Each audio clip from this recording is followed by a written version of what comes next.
Hey guys, I am Jaya and I welcome you back to my channel, that is the English Mantra. So today we are going to start the new topic, that is determiners for class 9th and 10th. Firstly, introduction. Introduction includes definition of determiners, a word that come before a noun to show how the noun is being used. तो determiners क्या होते हैं? ऐसे words जो noun के पहले आएंगे और क्या शो करेंगे कि नाउन किस तरह यूज होनी चाहिए. Okay, so there are 4 types of determiners. First, article. You know articles are a and the. Second, demonstrative. This, that, those, these. Third, possessive. My, your, his, her, its, their, our. Fourth, quantitative. Much, little, some, any, enough, all, whole. सो अब एक एक करके discuss कर लेते हैं what are the types of determiners. Firstly, articles. Article क्या होते हैं? A and the. A and an are indefinite articles and are used when you are talking about a general version of the noun. अभी क्या कहता है कि ए और जो एन है वो इनडेफिनाइट आर्टिकल्स हैं. ओके, और कब यूज करेंगे हम ए और एन को? जब हमको अपनी जनरल वर्जन, किसी भी नाउन का जनरल वर्जन के बारे में बात करनी है तो हम क्या यूज करेंगे? ए और an. A is used before words that begin with consonants. A हम कब यूज करेंगे? जब वो सेंटेंस का वर्ड जो है वो किससे स्टार्ट हो रहा है? कॉन्सोनेंट से स्टार्ट हो रहा है. While an is use before word beginning with vowels. और एन कब यूज करेंगे? जब बिगिनिंग किससे हो रही है? वोवल्स से हो रही है. वोवल्स क्या होते हैं? ए, ई, आई, ओ, यू. और जो बचे हुए कैपिटल लेटर्स हैं, अल्फाबेट्स हैं, वो क्या कहलाएंगे? कॉन्सोनेंट्स. ओके, ये तो आपको पता ही होगा.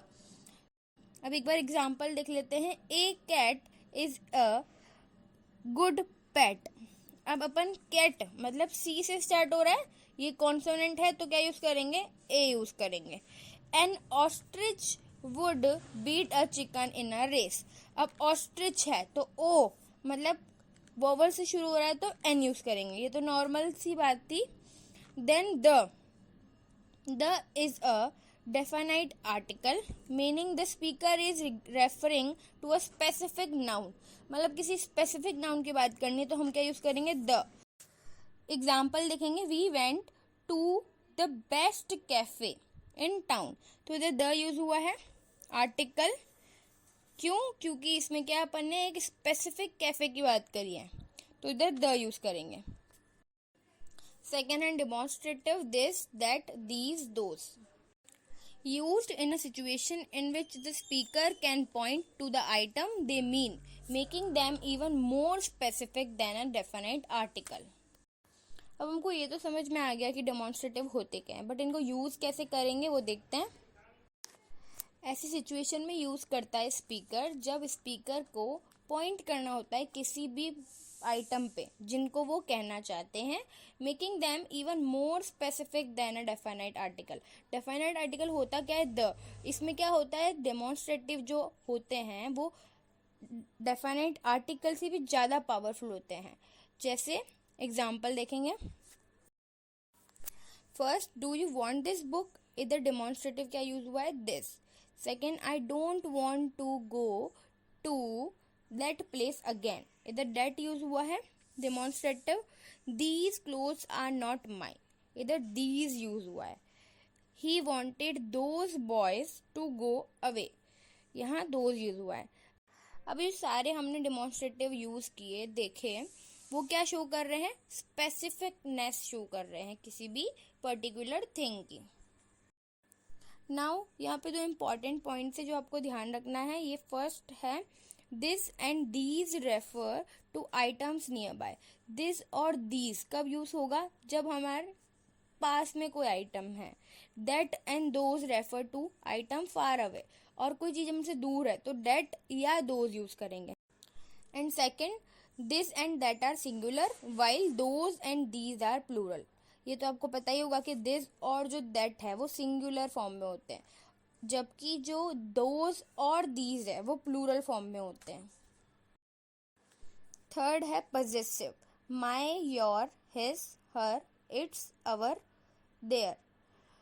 When referring to a noun that belongs to someone or something, we can use possessive pronoun to show ownership. अब possessive कब यूज करेंगे हम? जब हमको ऐसे नाउन को बताना हो किसी को जो हमसे बिलोंग करता हो, या कोई चीज जो हमसे बिलोंग करती है और हमको बताना है किसी को, तो हम क्या यूज करेंगे? possessive नाउन यूज करेंगे. कैसे? तो देखते हैं. उससे पहले आपको ये याद रखना है कि हमको पजेसिव प्रोनाउन कब यूज करना है? जब हमको अपनी ओनरशिप दिखानी हो कि ये चीज मेरी है. ये क्या होता है? ओनरशिप दिखाना हो. एग्जाम्पल देखेंगे. Where is your car? आपकी कार कहाँ है? Your. Okay. Honesty is her best quality. Her, इधर ओनरशिप शो हो रही है. हर मतलब उसके बारे में हम बात कर रहे हैं. Third, which one is this, sorry, his house.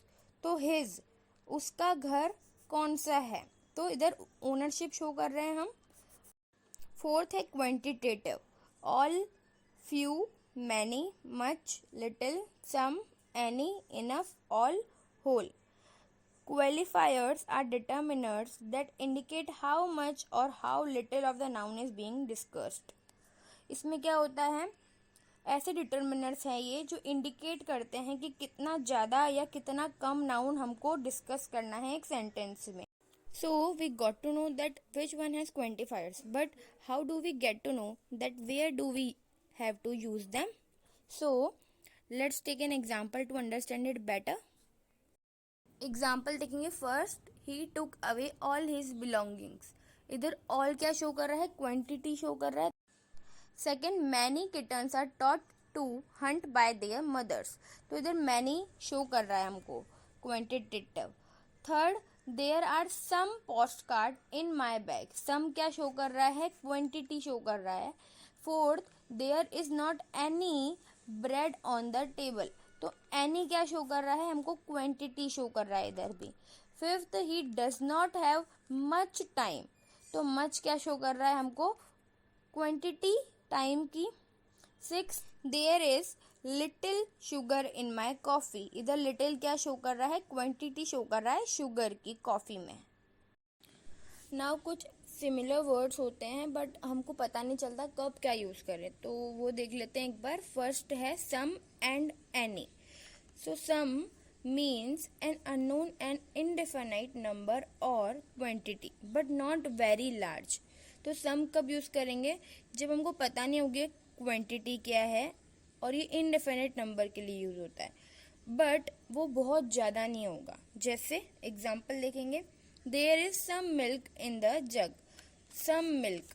Okay, इधर मिल्क बहुत बड़ी क्वांटिटी में नहीं हो सकता, इसलिए हमने क्या यूज किया? सम यूज किया. देखेंगे. Like some express an indefinite number और quantity but it is used in negative sentence. Any हमेशा नेगेटिव सेंटेंस में ही यूज किया जाता है ऑलमोस्ट. ओके, एग्जाम्पल देखेंगे. I am sorry I did not have any money. तो इधर डिड नॉट शो क्या कर रहा है? नेगेटिव सेंटेंस, और एनी हमने इसमें यूज किया है. Then any is use after hardly, scarcely and barely. Example देखेंगे. He has hardly any money. तो इधर आपको तीन चीजें याद करनी है, हार्डली, स्कैर्सली और बैरली. अगर ये तीन वर्ड्स आपको सेंटेंस में दिखते हैं तो आपको बिना सोचे समझे क्या यूज करना है? एनी यूज करना है. ओके. देन सेकेंड है little and few. Little is used with singular uncountable noun. Important point है कि जो लिटिल वर्ड है वो सिंगुलर के साथ यूज होगा, बट वो यूज कब होगा? जब अनकाउंटेबल नाउन होंगी. जैसे एग्जाम्पल लिखेंगे. There was little hopes of his recovery. अब होप्स जो है वो सिंगुलर है और अनकाउंटेबल है. हम होप को थोड़ी काउंट करने बैठेंगे, है ना. सेकेंड है फ्यू. तो few is used with plural countable noun. Okay, plural होगी और काउंटेबल नाउन होंगी, उनमें क्या यूज करेंगे? फ्यू यूज करेंगे. एग्जाम्पल देखते हैं. He has read few books. अब बुक्स जो है वो क्या है? प्लूरल और काउंटेबल है, तो हमने इधर क्या यूज करा? फ्यू यूज करा. लास्ट देखेंगे much and many. Much use होगा सिंगुलर के साथ और अनकाउंटेबल नाउन के साथ। मैनी जो होता है वो प्लूरल के साथ यूज होगा और काउंटेबल नाउन के साथ यूज होगा। दो कंडीशंस हैं मच की, मैनी की, ओके। और लिटिल और फ्यू में भी यही दो कंडीशंस आपको फुलफिल करनी है। तो मच का एग्जाम्पल देखेंगे, you can take as much time as you like. अब इधर मच यूज किया है क्योंकि इधर क्या है, सिंगुलर की बात हो रही है और अनकाउंटेबल होता है टाइम, तो इसीलिए। मैनी एग्जाम्पल देखेंगे, how many books have you read. तो मैनी बुक्स को तो हम काउंट कर सकते हैं और ये प्लूरल होती है। So with this we come to the end of lesson, and I hope that you all understood it. If you did, then don't forget to hit the subscribe button. Till then, I see you in the next video. Bye.